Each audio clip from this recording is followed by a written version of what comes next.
Buenos días, profesora. Nosotras presentaremos acerca de la disartria por parálisis supranuclear progresiva. Presentan Francisca Ponce, Valentina Safi, Yaritza Astorga y Camila Sepúlveda.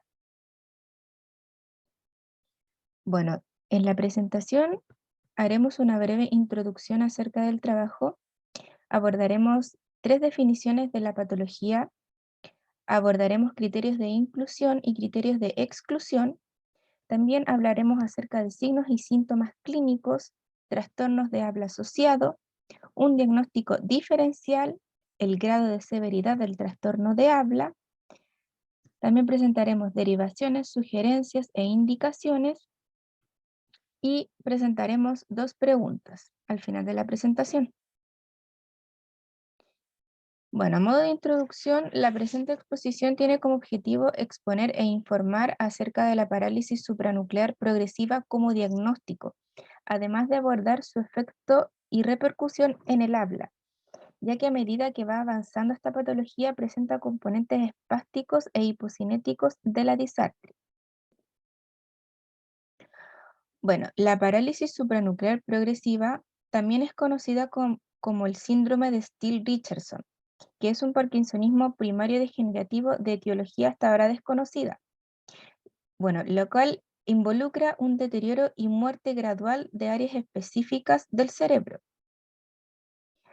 También se considera como una entidad crónica, multisistémica y degenerativa, que se caracteriza por una parálisis pseudovulvar, oftalmoplegia de la mirada, principalmente de forma vertical, una disartria, rigidez en tronco y cuello, demencia y otros signos piramidales cerebelosos que son menos constantes.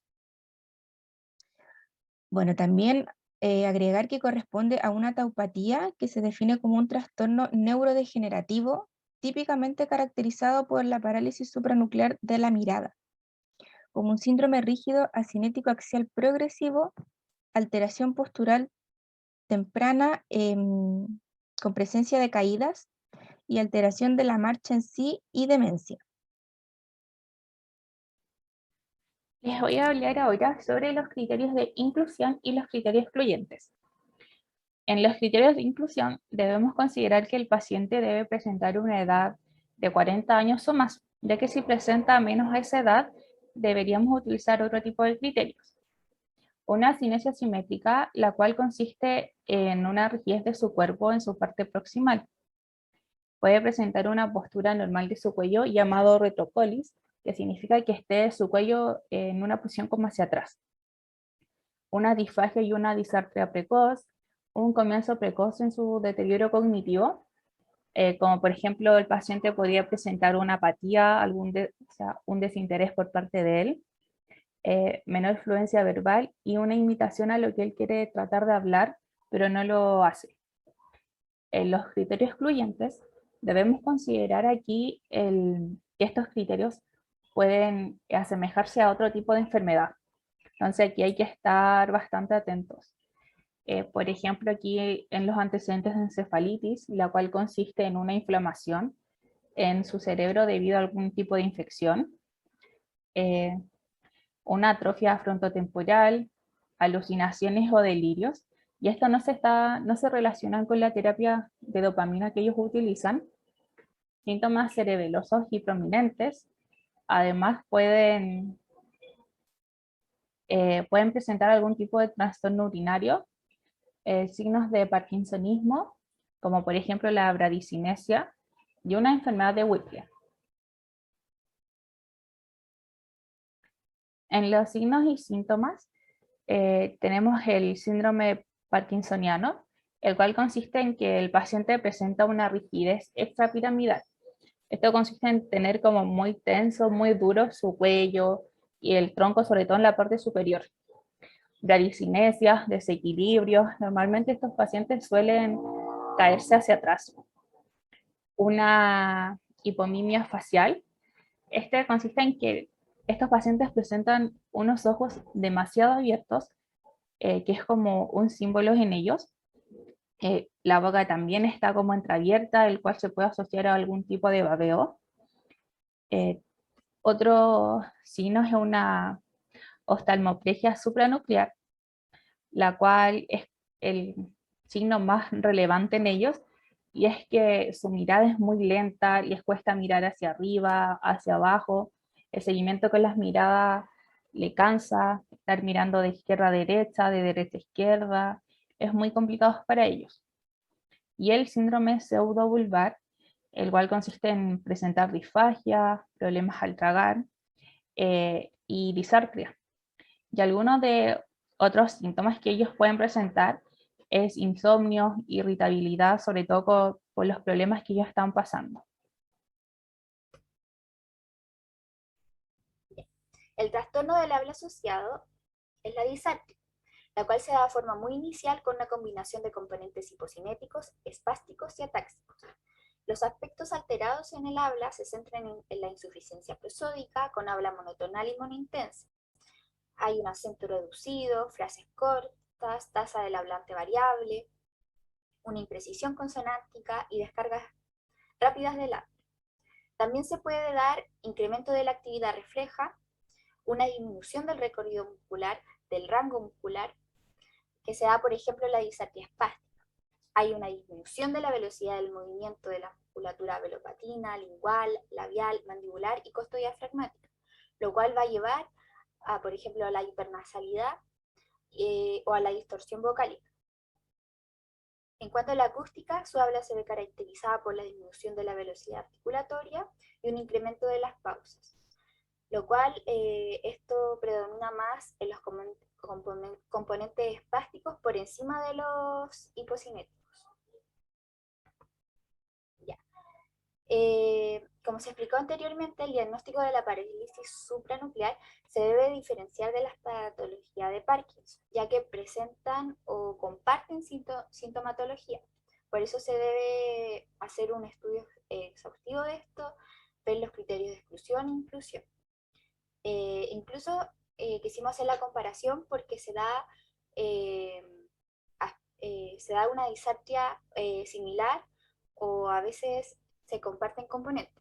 Por ejemplo, en la disartria por parálisis supranuclear, los componentes se dan componentes hipocinéticos, espásticos y atáxicos, mientras que en la disartria por Parkinson más bien se da una disartria hipocinética. Ya, el diagnóstico diferencial del habla se tiene que hacer con la apraxia, ¿ya? Ya que como sabemos la disartria es causada por un impedimento de la fuerza muscular, tono, rango de movimiento y o coordinación. La apraxia no es causada por este impedimento y las diferencias se ven en esta tabla. Por ejemplo, en los procesos del habla afectado, en la disartria se dan que se afectan los 5 procesos motores básicos, mientras que en la apraxia solo se da la articulación y la prosodia. En la localización de la lesión, la disartria, la lesión es uni o bilateral, mientras que en la apraxia las lesiones son córtico o subcorticales anteriores en el hemisferio izquierdo. La etapa del proceso comprometida en la disartria va a ser la ejecución, ya que afecta la fuerza muscular, mientras que la apraxia va a ser la planificación y la programación. Las características del habla: en la disartria se va a dar distorsión de los sonidos y en la apraxia se va a dar dificultad al inicio del habla con una distorsión variable. Acá, por ejemplo, la influencia de factores no fonológicos, en la disartria se dan errores más consistentes y predecibles, mientras que en la apraxia los errores pueden ser variables. Por ejemplo, una persona puede cometer un error en una palabra, pero luego puede decirla bien, ya que no, por ejemplo, no afectan los músculos como en la disartria. Bueno, según el grado de severidad, Colosimo señala que en los casos más evolucionados, la disartria es tan severa que se caracteriza por una emisión vocal en forma de un gruñido inteligible. Los usuarios con EP durante el trayecto de su enfermedad alcanzan hasta un 90% la eventual presencia de un trastorno del habla denominado disartria hipocinética o más comúnmente denominada parkinsoniana. Este trastorno neurológico del control motor del habla puede aparecer en cualquier etapa y por lo general avanza en conjunto con la enfermedad. y afecta tanto el tracto aéreo y digestivo, y esto se debe a que la disartria afecta a todos los procesos motores básicos, los cuales son la respiración, la fonación, la articulación, la resonancia, la prosodia y la fluidez. Y esto se relaciona con la dificultad en la comunicación de quienes la padecen y se encuentran principalmente con una bradicenia o rigidez. En derivaciones, sugerencias e indicaciones, encontramos primero una derivación a un fonoaudiólogo especialista en habla para trabajar técnicas y ejercicios según las necesidades de cada usuario. Cabe recalcar que estos profesionales, si bien son todos señalados para derivaciones en esta patología, no es el caso igual en todos los usuarios. Por ejemplo, un usuario puede tener más afectada la deglución que el habla o viceversa, por lo que va a necesitar mucho más el apoyo de un profesional que otro. Bueno, continuando, tenemos después un fonoaudiólogo especialista en deglución, que esto también es para técnicas según la necesidad del usuario. Tenemos al terapeuta ocupacional, que esto es para favorecer el desarrollo psicomotor, en donde se espera que se pueda aumentar la movilidad, mejorar el equilibrio y la coordinación del usuario. Y por último tenemos al psicólogo, que es necesario el acompañamiento de un profesional para que al usuario se le brinden todas las herramientas necesarias y el apoyo emocional para poder enfrentar esta patología, teniendo en cuenta de que cada vez va a perder más independencia. Y como para finalizar nuestra presentación, en torno a los contenidos expresados el día de hoy, surgen estas dos preguntas. Si la parálisis supranuclear progresiva corresponde a un tipo de parkinsonismo primario, ¿por qué esta se debe diferenciar del Parkinson? ¿Y en qué etapa de la patología empiezan a aparecer síntomas relacionados con el habla? ¿Y cómo estos afectan a la persona que padece la patología? Bueno, acá tenemos nuestra referencia bibliográfica en donde se indica de dónde pudimos recopilar la información entregada el día de hoy, y con esto terminamos nuestra presentación. Muchas gracias por la atención.